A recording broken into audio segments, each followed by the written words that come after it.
लोग हमारे होटल जो आगरा में हमने बुक किया था ताज इन, वहाँ से निकल रहे हैं। इसका लोकेशन है ताज व्यू चौराहा। तो यहाँ से हमारा जो डेस्टिनेशन है यानी आगरा फोर्ट बहुत ज़्यादा दूर नहीं है, 1.5 किलोमीटर के डिस्टेंस पे है। तो यहाँ से मैं आपको पूरा रोड व्यू दिखाते चलती हूँ। फास्ट फॉरवर्ड कर दिया ताकि जल्दी पहुँच सके और आपको एक आइडिया हो जाए कि कैसे पहुँचना है। और सिटी में चल रही है G20 समिट की तैयारी और यहाँ पे हो रहा है कार पार्किंग। तो आगरा फोर्ट के जस्ट सामने ही कार पार्किंग है। 100 रुपीज़ लगते हैं कार पार्क के लिए और यहाँ बहुत सारे गाइड मिलेंगे, बट आपको करने की ज़रूरत नहीं है। ये वीडियो मेरा देख लीजिए, आप गाइड के बिना भी अच्छे से एक्सप्लोर कर सकते हैं। पूरा 1.5 से 2 घंटे में है। Hello guys, welcome back to my channel and I am Shraddha Singh और मैं आगरा में आई हूँ। और आज हम आगरा में सबसे पहले घूमने आए हैं आगरा फोर्ट। मेरे पीछे है फोर्ट, तो चलिए फिर चलते हैं। अभी जस्ट पहुँचे हैं, टाइम हो रहा है, इस टाइम 5 बज चुके हैं और कार पार्क हो गई हमारी पार्किंग एरिया में, जिसका 100 रुपये चार्ज है कार पार्क का। तो चलिए फिर अंदर चल के देखते हैं फोर्ट को। तो ये है आगरा का फोर्ट का मेन गेट। बगल में है ticket house and clock house, वहाँ से जाके आप टिकट रख सकते हैं 40 रुपीज़ पर पर्सन। या खाने पीने की चीज़ें अलाउ नहीं है तो वो आप जाके जमा कर सकते हैं वहाँ पे। तो इस गेट को कहते हैं, मेन गेट को अमर सिंह गेट भी बोलते हैं, क्योंकि अमर सिंह उनके एक मंत्री थे बादशाह के, तो उनके नाम पे गेट पड़ा है। किला के डिफेंस के लिए 2 मोड्स इस तरीके से बने हैं चैनल। तो इसमें पहले में होता था वाटर मोड, जिसमें पानी भरे होते थे, उसमें क्रोकोडाइल और एलिगेटर्स होते थे। और हमने ले लिया है टिकट और अंदर कर रहे हैं एंट्री। और इसके बाद दिखाते हैं, ये आप जो दरवाज़ा देख रहे हैं, ये उसके आगे एक आयरन ब्रिज है जिसको चैनल खींच के, जंजीर खींच के बंद कर दिया जाता था और ताकि कोई आक्रमण ना कर सके, अटैक ना कर सके। तो जब हम उस मेन गेट से, अमर सिंह गेट से अंदर आएंगे तो ये एक और गेट पड़ता है और इसके अंदर एंट्री करने के बाद, चेकिंग वगैरह होने के बाद, तो ये उस गेट के पहले ही एक कैनन का नाल रखा हुआ है। तो ये ऐसे ही होगा आई थिंक अट्रैक्शन के लिए। तो यहाँ से एंट्री करने के बाद सीधे हम इस गेट पे एंटर करेंगे। इसको बोलते हैं वेलकम एरिया या वेलकम गेट, ताकि यहीं से सारे बादशाह या उनके खास मेहमान अंदर आते थे और उनके ऊपर नगाड़े और फूल और गुलाब जल बरसा के उनका स्वागत किया जाता था। ये है सामने अकबरी गेट इसको बोलते हैं। और इसकी दीवार पे जो आर्ट है वो मोज़ेक आर्ट होता है, मतलब टाइल्स को काट के पूरा जड़ा गया था। लेकिन नीचे का, क्योंकि 450 साल पुराना ये किला है, तो नीचे की थोड़ी सी डैमेज हो चुकी है। ऊपर पोर्शन टूरिस्ट लोगों के दिखाने के लिए बना है। तो अब हम आगे बढ़ते हैं और ये है आगे का फर्श। तो ये कोई डिज़ाइन नहीं है, ये एक स्पीड ब्रेकर की तरह काम करता था, ताकि जब हाथी या घोड़े कोई आते थे तो यहाँ से ग्रिप उनकी बनी रहे अच्छे से, इसलिए इस तरीके के डिज़ाइन करके ये फर्श बनाए जाते थे। और जो आप साइड में कॉरिडोर के वॉल्स देख रहे हैं, वो भी उसी टाइम यानी जब ये किला बना था तभी के वॉल हैं। और यहाँ से ये जो स्लोप जैसा है, अगर इन केस एनिमी आपका अंदर आ जाए तो वहाँ से वो बड़े बड़े स्टोन बॉल्स लुढ़काते थे ताकि उससे दब जाए। तो यहाँ से जैसे हम आगे बढ़ेंगे, एंटर करेंगे, सामने आ जाता है जहांगीर का किला। तो चलिए फिर दिखाती हूँ जहांगीर का किला। और ये है एलिफेंट गेट, यहाँ से हम लोग वापस आएंगे। तो फिलहाल चलते हैं जहांगीर किला की तरफ। तो जहांगीर की किला की तरफ जब हम आगे बढ़ेंगे तो सामने ही देखेंगे तो जहांगीर का बाथ टब रखा है। और ये है बाथ टब। जब जहांगीर का 1 साल हो गया था पैदा हुए, तो उनके जो मान सिंह थे मामा, उन्होंने हीरे जवाहरात से भर के ये बाथ टब उनको गिफ्ट किया था। तो जब तक जहांगीर छोटा था इसमें नहाता था।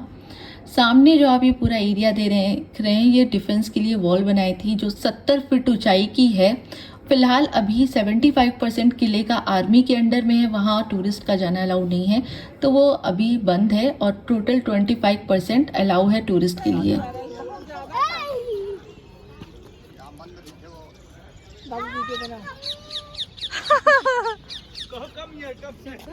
वो देखो पैरेट कितना ढेर सारे पैरेट ये। तो चलिए अब चलते हैं जहांगीर किले के अंदर। पहले ये जो दरवाज़ा आप देख रहे हैं, ये ब्रिटिश टाइम पे लगा था, क्योंकि पहले जब किला बना था मुगलों के टाइम पे, तो यहाँ सिर्फ कर्टन्स यानी पर्दे होते थे, दरवाजे नहीं होते थे। सामने 2 सैनिक खड़े होते थे। जब किले में अंदर करेंगे तो आएगा खूबसूरत डोम का नक्काशी वाला। और इधर दोनों साइड पे दासियां और सैनिक होते थे जो गुलाब जल फूल छिड़क के बादशाह का स्वागत करते थे अंदर जाने के लिए। तो चलिए फिर चलते हैं और इसके अंदर देखते हैं क्या क्या है। जब हम एंटर करेंगे सामने आ जाता है ये एरिया। इसको पहले मुगल ज़माने में बोलते थे रंग महल, क्योंकि जो भी कुछ भी होता था प्रोग्राम या कोई ओकेज़न पड़ा है तो उसमें जो प्रोग्राम होता था डांस या गाने का, तो यहाँ सबसे ऊपर राजा, इस विंडो वाले पे रानी, और बाकी उनकी जो हरम की बेगम्स होती थी वो सब बैठ के वो सारे लुफ्त उठाती थी, मनोरंजन करती थी, तो इस वजह से इसका रंग महल नाम पड़ा है। सामने आपने देखा वो जहांगीर का बेड एरिया था यानी बेडरूम था, और यहाँ पे है डाइनिंग रूम। यहाँ बैठ के जहांगीर खाना खाते थे। सामने जो दरवाज़ा है वो बंद रहता है अब, और ऊपर जाना टूरिस्ट के लिए अलाउ नहीं है। वो जो दरवाज़ा बंद था वो किचन था पहले, अभी वो बंद है, और यहाँ ये पूरा डाइनिंग एरिया था। इसके बाद अगर हम यहाँ से निकलते हैं तो यानी रंग महल से थोड़ा बाहर चलते हैं तो मैं आपको दिखाऊंगी कि यहाँ पे कितना बढ़िया ड्रेनेज सिस्टम था। सारा पानी बारिश का ड्रेन हो जाता था, और नीचे भी क्रोकोडाइल और एलिगेटर्स होते थे जो उस पानी में रहते थे। तो अब चलते हैं अंदर, क्योंकि जहांगीर को पढ़ने का बहुत शौक था, उसके लिए एक पूरी लाइब्रेरी बनी हुई है। तो लाइब्रेरी में चलते हैं आगे और आपको दिखाते हैं कि जहांगीर का लाइब्रेरी कैसा है। हालांकि 450 साल पुरानी की बिल्डिंग है, तो यानी महल किला, तो इसकी नक्काशियाँ जो थी बहुत खूबसूरत थी, बट अब काफ़ी हद तक डैमेज हो चुकी हैं। तो जो थोड़ी बहुत है वही दिख रही है, और थोड़ा अंधेरा भी यहाँ, तो उससे बाहर चलते हैं। यहाँ से सामने आपको ये बोलते हैं झरोखा महल, क्योंकि यहाँ जो झरोखे उससे बहुत अच्छी ठंडी हवा आती थी। यहाँ पे जहांगीर का एक तरफ समर पैलेस है, एक तरफ विंटर पैलेस है, और ये बीच में जो गड्ढा देख रहे हैं ये एक्चुअली ड्रेनेज सिस्टम है। जो बारिश का पानी होता था सारा यहाँ के इकट्ठा होता था, और यहाँ होल्स है बड़े बड़े, उससे वो सारा पानी यमुना नदी में चला जाता था ताकि यहाँ सीलन की कोई दिक्कत ना हो। तो ये एक बार मैं आपको दिखा दूं पूरा। तो विंटर जो पैलेस है वो सामने है, और यहाँ इन झरोखों से मैं दिखाऊं तो ताजमहल एकदम बढ़िया से आपको सामने व्यू मिल रहा ताजमहल का। तो चलिए फिर यहाँ से चलते हैं, और अभी मैं एंटर करने वाली हूँ जहांगीर के समर पैलेस में। तो समर पैलेस में जो रूफ आप देख रहे हैं डायमंड कट्स के साथ, पहले ज़माने में यहाँ पे शीशे लगे होते थे, तो जब भी धूप आती थी उससे रिफ्लेक्ट होकर अच्छा खासा रोशनी हो जाता था यहाँ। और काफ़ी झरोखेदार ये महल बना है जिससे ठंडी हवा अक्सर आती थी, इसी वजह से समर पैलेस में काम आता था, मतलब गर्मियों में बादशाह यहीं रहते थे।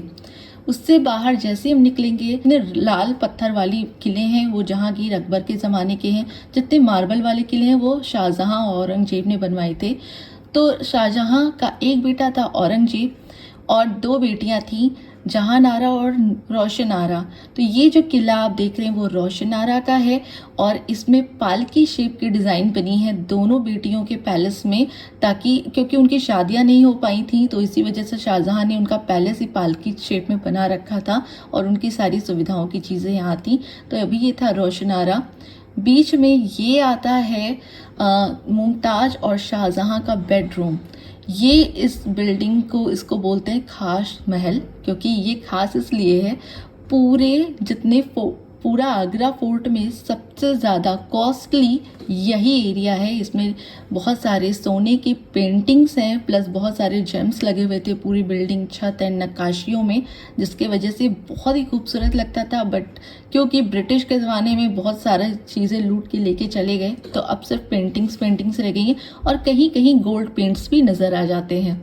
तो देखिए कितनी खूबसूरत नक्काशी के साथ, आर्किटेक्चर के साथ ये बिल्डिंग तैयार की गई थी, पूरी हवादार। और ये देखिए कितना खूबसूरत है ये, कि मैंने तो देखा तो मैं कुछ देर देखती रह गई ये सारी चीज़ें। और ये जो मार्बल्स हैं इस खास महल में वो मकराना मार्बल्स हैं, जो कि एक नंबर के मार्बल होते हैं। और यहाँ से जब हम खास महल से निकलेंगे तो सामने ही ये पूरी हरम एरिया है। तो ये तो था मेन राजा और रानी का महल। उसके सामने जितनी भी इनकी कॉन्क्यूबिन्स होती थी यानी हरम की अदर लेडीज़ होती थी जो इनकी उपरानियाँ थी, वो सामने के जो बिल्डिंग्स है चारों तरफ रूम्स ऊपर नीचे मिला के उसमें रहती थी। और इसके बाद सामने आप देख सकते हैं यहाँ एक गार्डन हुआ करता था जिसको अंगूरी गार्डन बोलते थे, वहाँ अंगूर का बगीचा था। ये एक खास महल के ठीक सामने फाउंटेन है। जब बादशाह यहाँ आते थे तो यहाँ पे पानी होते थे, और जो बड़े बड़े फाउंटेन से उससे गुलाब जल निकलता था। तो ये देखिए अभी तो फिलहाल ऐसे ही गार्डन बनाया गया जो कि अभी भी बहुत खूबसूरत लग रहा है। तो उस ज़माने में अंगूर के बगीचे क्या लगते होंगे। तो यहाँ से अगर हम निकलेंगे तो इनके खास महल के ठीक सामने है शीश महल, जो कि रानी मुमताज़ का बाथरूम एंड स्पा ओवरऑल सब कुछ था। बट अभी यहाँ टूरिस्ट को जाना अलाउ नहीं है क्योंकि काफ़ी कुछ डैमेज पहुँचा चुके थे टूरिस्ट यहाँ के। तो यहाँ पे हॉट वाटर, कोल्ड वाटर, हर तरह का पूरा सुविधा था यहाँ पे मुमताज़ के लिए। तो अब हम यहाँ से आगे बढ़ते हैं और ये अंगूरी गार्डन के बीचों बीच हम आ गए हैं। सामने जो उठा हुआ एक स्टेप दिख रहा है मार्बल का, वो भी एक फाउंटेन है। जब वो खास महल के सामने वाला फाउंटेन स्टार्ट होता था तो ये फाउंटेन भी स्टार्ट हो जाता था। और ये देखिए एक लुक मैं आपको दिखाती हूँ। बीच में है खास महल, साइड साइड में उनकी बेटी जहान आरा और रोशन आरा का महल है, और ये हरम का एरिया था। जब हम यहाँ से बाहर जाएंगे तो ठीक सामने हमें मिलता है दीवाने आम। दीवाने आम मतलब जहाँ आम जनता की फरमाइशें या शिकायतें या उनकी जो भी प्रॉब्लम्स होती थी उसका सलूशन निकाला जाता था। तो बीच में बादशाह बैठता था और उनके मंत्री लोग और बाकी आम जनता की दिक्कतें सुनी जाती थी, उसका हल निकाला जाता था। फिलहाल यहाँ पे इतना रश है क्योंकि G20 समिट की तैयारी हो रही है और कल यहाँ पे G20 समिट का फंक्शन है, तो उसकी वजह से ये सारी लाइटिंग और अरेंजमेंट्स हो रहे हैं। सामने आपको दिख रहा है एलिफेंट गेट, जहाँ से हम लोग बाहर जाएंगे। इसके सामने ठीक सामने एक और एलिफेंट गेट है, उसके पीछे है मोती मस्जिद, क्योंकि जब वो मस्जिद बना था तो शाहजहां ने उसे मोतियों से सजवाया था, इस वजह उसका नाम ही रख दिया मोती मस्जिद। और वहाँ से हाथियाँ अंदर आती थी महल के। तो ये एलिफेंट गेट है आमने सामने। और ये पूरा दीवाने आम का एरिया है, यहाँ पे सारी सभा लगती थी अंदर। और ये सामने है जॉन रसेल कॉल्विन का ग्रेव, जो कि इंडिया का फर्स्ट ब्रिटिश गवर्नर था। और इसके सामने है दीवाने आम के ठीक सामने उसका ग्रेव बनाया गया है। और यहाँ पे जो भी प्रोग्राम्स होगा अभी से लोग बैठ के देख रहे हैं कि क्या तैयारी हो रही है। तो फिलहाल हम लोग अब यहाँ से निकलते हैं एलिफेंट गेट से होते हुए बाहर की तरफ। और यहाँ पे आप देखिए अभी तो फिलहाल ये रेस्ट एरिया बना दिया गया है, बट जो वो स्टोन बॉल्स नीचे लुढ़का के एनिमीज पर अटैक करते थे वो यहीं पे पूरा डिफेंस एरिया होता था पहले। यहीं पे सारी तैयारियां होती थी किले की सुरक्षा की। तो अब हम चलते हैं यहाँ से बाहर, और यहाँ से बाहर जाने के बाद आपको दिखेगा पहले एक तो वो स्लोप जिधर से हम लोग वापस जाने वाले हैं, जिधर से हम लोग आए थे। और सामने है जहांगीर महल, जब हमने पूरा एंट्री यहीं से की थी जहांगीर महल से ही। और हम वापस चल रहे हैं, तो वापस चलते टाइम में मैं आपको दिखाती हूँ, क्योंकि बैक पोर्शन हम लोग देख नहीं पाए थे। तो यहाँ से वापस निकल रहे जिधर से आए थे। सिक्योरिटी सारी जा चुकी है क्योंकि अभी किले की क्लोजिंग टाइम हो रही है, हम लोग बहुत लेट आए थे यहाँ। और एक बारी मैं बाहर आ गई हूँ, सामने है शिवाजी का चौराहा। और एक बार मैं आपको आगरा फोर्ट पीछे से दिखा देती हूँ कि कितना खूबसूरत लग रहा है। और सामने G20 समिट की तैयारी चल रही है, जहाँ हमने बहुत सारे पिक्चर्स क्लिक करवाए।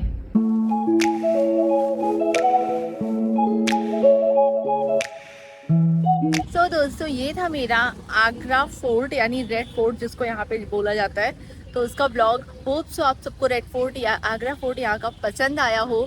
एंड मैंने जितनी भी मतलब क्योंकि हम लोग सिर्फ 1 घंटे के लिए आए थे, बहुत ही शॉर्ट टाइम था, इसको अच्छे से एक्सप्लोर करने के लिए कम से कम आपको 2 घंटा तो चाहिए, ताकि हर एक चीज़ को बारीकी से जान के देख के और फोटोज़ वगैरह क्लिक कराने में तो 2 घंटे ओवरऑल सब कुछ लग ही जाते हैं। तो हम लोगों के पास सिर्फ 1 घंटा था, तो थोड़ा शॉर्ट टाइम था, बट फिर भी मैंने कोशिश की कि आपको हर एक चीज़ दिखाऊँ और उसके बारे में बताऊँ।